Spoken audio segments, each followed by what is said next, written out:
Messy as fuck, but good.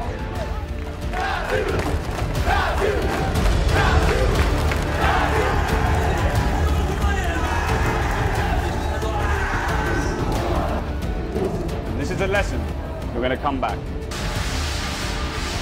Let's go, boys!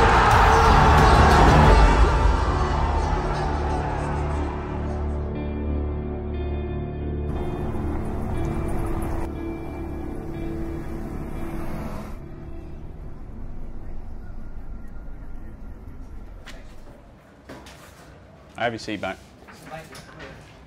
Alright, so do you want some last minute info? Gladly. Right, so they seem to prefer, on border, they prefer top bomb side defense first and then vent secondary. They will just generally, if they can go top, they will go top. So on armory lockers, they go mirror, smoke, Jaeger, bandit, and pulse. Sometimes they take frost. I've got serious dry mouth. Must mean that the game's close. So I'm Shaz, or Tom. Basically, I can be anything under the sun. I could be a nanny, I could be just looking analytics at the opponents, I could be looking at our own strats, all the way back to, again, like banning what maps do they play and what maps do we play and should we pick up a new map. Just need to keep calm when you're on stage, boys, because these guys are going to be more nervous than us, so just let them shake themselves apart.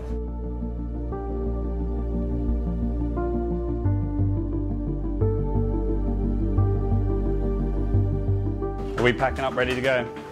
Let's go, boys. We're at Gamescom, the LAN finals. Penta's always a really competitive team. All the players are always hyper-focused. They want to be the best. They want to put themselves on the stage and to please the fans, basically. I'm a very dedicated player, and I've accumulated over 8,000 hours of actual playtime in the game, which is almost a year.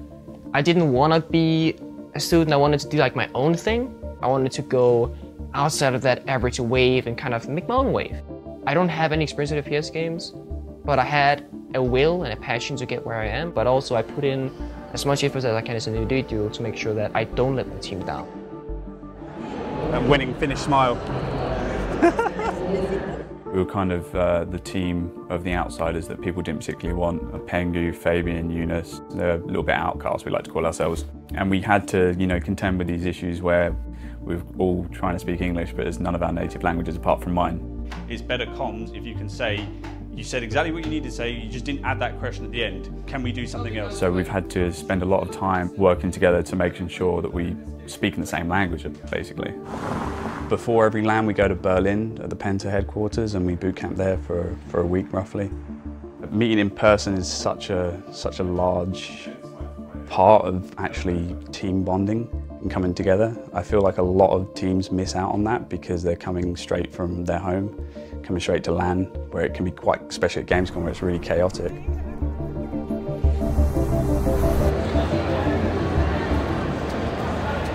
Penta against Team Font. Let them hear your support here at Gamescom. I've always kind of been in the background, organising the players, really working out any issues and working out, trying to grow these people into the certain roles that we needed within the team.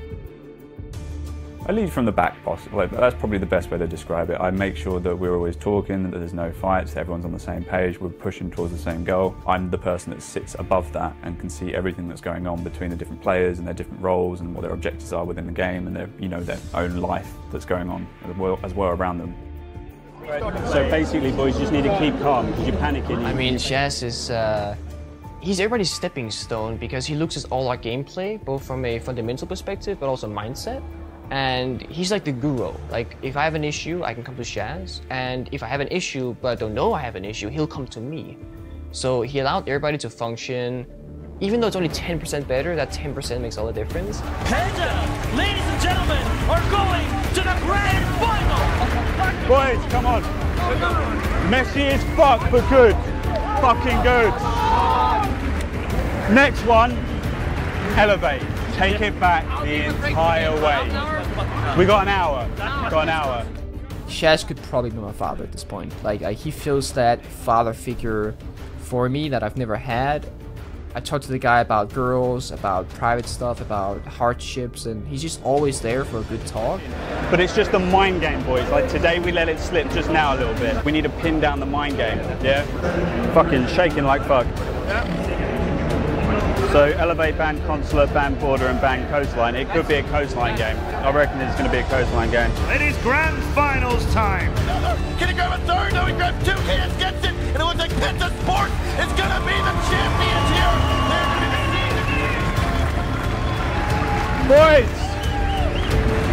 Again, here we are! And that was the first time that I realized how much it could mean to me. And you play for so much more than yourself. You play for your fans, you play for your sponsors, you play for your organization, and your teammates, and yourself, of course. All the hard work, all the time, just makes it all worth it.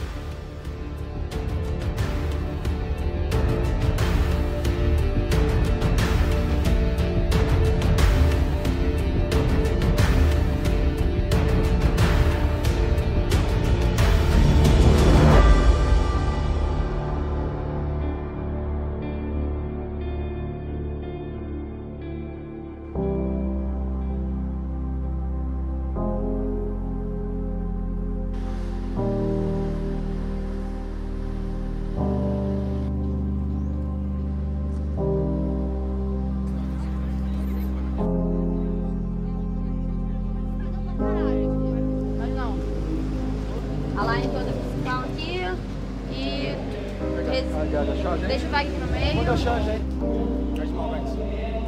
Black Dragons contra Penta.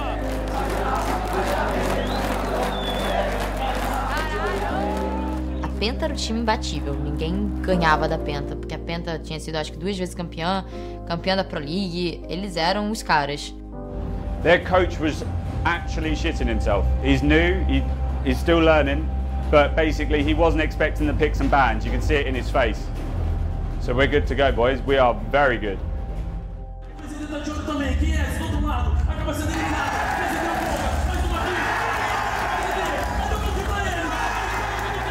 Vai cair mais um jogador, é o último agora, tá sozinho, o Penta agora não tem mais oportunidade de vitória, vai tentando pegar essa eliminação, e é a Black Dragons, vai chegando na final.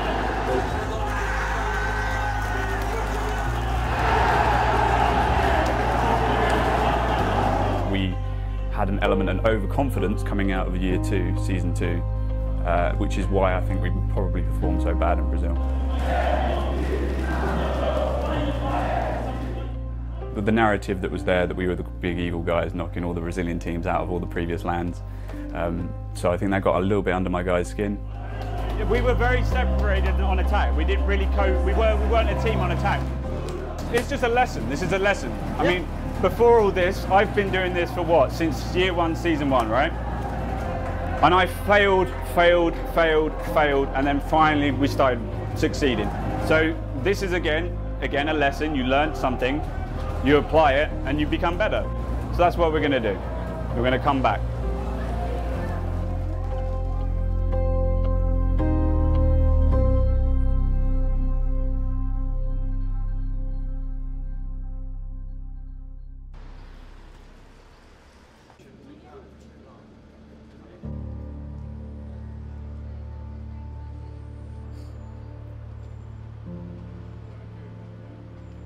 I'd been working like my day job, and I've basically been coaching as well, so I've been doing a lot of hours leading up to it. It was like say goodbye to your life, buckle down for 3 months in the preparation for Brazil, so it was like a massive blow. Well, we've won for the last 2 seasons before that, so as soon as you lose one season, yeah, a lot of doubts can come in, like how am I doing and what have I done differently, what are they doing differently, what can I learn from those other teams. It's a wake-up moment. It revitalises you, but it terrifies you at the same time. Especially when you're like me and you just want to win.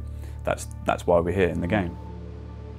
Whenever you're at the top of your game or the pinnacle of a competition, everyone's eyes are always on you. You can't escape the attention. Everyone's going to be looking at what you do, how you do it, what time, what side of the bed you sleep in, what times you wake up. Every little aspect of it, that you will be under a microscope. So I believe that yes, the more times that you win, the more times you're at the top, the more you have to be fearful of watching out for other people.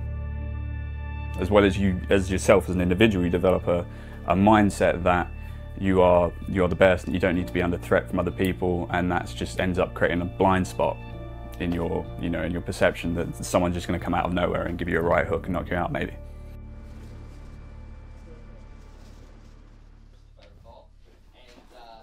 Sorry, the chaos of my mind. There we go.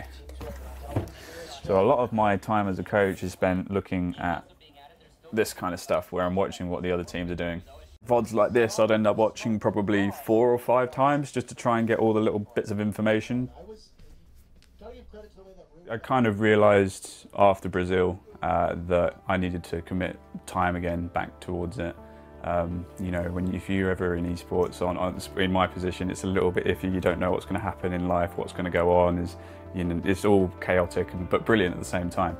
So I kind of had a bit of an epiphany, just to sit down and really think about it, and I wanted to do something I'm passionate about, so I put more time into this, cut back on the day job, just so I can really commit to the guys, because they deserve it. They spend their life at the moment playing the game and really making sure they're up to par. So if I expect them to put the work in, I should as well.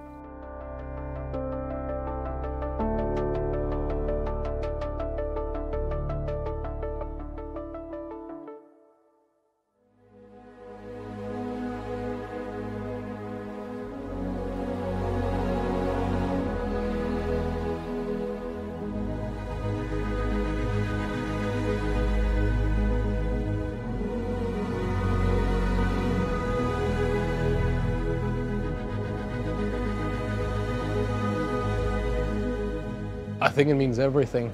It means more to them than I think anyone can imagine. When they're on those PCs, they don't care about anything. They don't notice anyone around them, they don't hear the crowd, nothing matters except for that next round. It doesn't matter how rough it was to get to first place. If you win, you beat everything else. Is the biggest tournament on every single front, every single way, and it's where you want to be, it's where you need to be as a player, as a team. It's whether or not we can get back on the horse. We need to show that we're able to recover from the mistakes that we made in Brazil, and that we can continue to innovate and really push ourselves back to the edge of that competition. That's what you look at when you're down 3-0. Oh, that must be. Oh. Where did that info come from, though? It was the first time for everyone, and none of us really knew, you know, how nervous we were gonna be or how big of an impact it was gonna have. But I just remember that we arrived, and we took the first night. We just watched a lot of VODs, so we just studied opposing teams. The very first game on stage was against ENS. So we really knew that the ENS game was the most emotional, because it was kind of a fight between old team members and new team members. We ended up taking the victory 2-0, and then it's almost so scripted, because when you think about it, the semi-final was against Black Dragons, the actual team that we lost to in Sao Paulo, and that was our redemption fight right there. Ended up taking that victory as well. At that point, you know, we're really happy. You know, we're backstage and we're like, oh my god, what's the next game? Like, are we in the quarterfinal now? Are we in the final? We don't even know. And our coach goes, guys, we're in the final. And we're like, what? We're in the final? What does that mean? Can we actually win this thing? We figure out later that day that we actually play EG in the final. So we're kind of, with a red line, we're kind of back to where we started. You know, we're up against EG, just like in group stage. We played each other before, meaning that we knew how each other played. And it's a best of 5. We lose the first 2 maps, we get smashed. They played so much better than we did. Contested EG! 1 map away from the championship! Let's go, boys! Fucking fantastic map! Fantastic map! Listen to me. This is to you. You got those big ass plays that we're trying to make. We cannot make them. I need you alive. I need you to stay alive. I remember when we lost the second map, I looked at the crowd and I was kind of going, this was a good tournament. You know, I'm really happy we got to the final. Like, I was actually kind of mentally giving up. I believed that we had lost. We never took it properly from West Main or Control Kitchen or anything else. But whatever, map's over. Now we're on Cafe. We've got 3 minutes. Let's calm down. So much fucking pressure is on them right now. They are the biggest favorites, and they are down 0-2. Just relax, okay? Play together. And I can't be happy and I can't be glad and not shout at you if we don't do our basic shit. They are shitting their fucking pants right now. Boys, this is it. There's no excuses now. Yeah. They have everything to lose now. We have 0-2. This is our next map. You can't really give yourself hope. That needs to come from someone else when you're down. That was Fabian in that tournament. The very first round, you can see a momentum swap instantly. Be able to eliminate a Monte, but Penta takes their first map. I think that's actually the entire definition of like playing to the highest level. I think that is when your back is against the wall. Either you play now or it's over. Baiting it out, goes for the ADS. Necrox can't hit his shot, and Fabian wins it. How does that happen? Map number 5 between two extraordinary teams. 2 seconds. Young pushes up, running out of time. Neither get it. Penta, hold on. Oh my! Match point. Penta. Rather the Hibana just waiting. They'll look to push together. The diffuser in a position where they'll have to see when the Hibana goes through. One will cover the doorway as they start to defuse. Pengu goes for one on the Young. Can he go the second?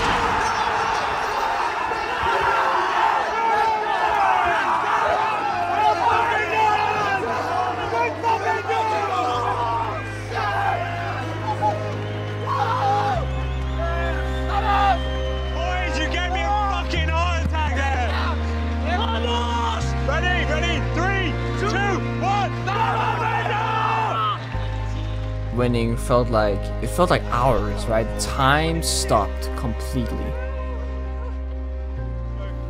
Everything just slowed down, right? Everything took forever. Then we shook their hand and looking at them and how devastated they were, that took forever as well. It was like I think it was a minute maybe max we were there, but it felt like it was so much longer. Good job, buddy. Congrats. Good job. Don't take it too much, okay? Come on. We love you. We fucking love you. We all fucking love you. You're nuts.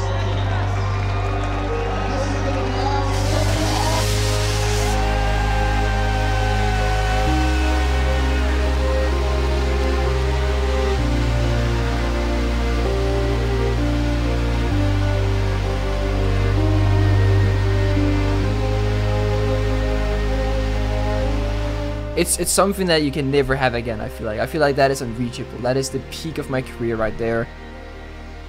It's tatted on my arm, trophies on my shelf. You know what I mean? Like, and I don't think it'll be topped ever. It's like the happiest moment of my life. I think that's winning Invitational. If there's one thing I could relive from the last 2 or 3 years, it's definitely winning Invitationals. I'm just so proud of my boys. We made this a year ago with the ambition, literally at Invitationals, to come here a year later and win it, and we've done it. Just. Henceforth are the world champions of Rainbow Six Siege. It's the biggest emotion gap that I've had in my entire life so far. It's love, it's passion, it's hate, it's sadness, it's fulfillment, it's joy. Boys, we just put on the show of a year. Come on, 2-0. Fucking amazing. Hey, it was. Thank you. Oh, thank you. Good work, my friend. Good work. Congratulations. And in the end, you know, when the interview was over, when Matt then looked at me and said, "I'm proud," and it just kicked me really hard. I broke down in tears immediately. It was so bad. He just said, "I know. You know, I know that feeling."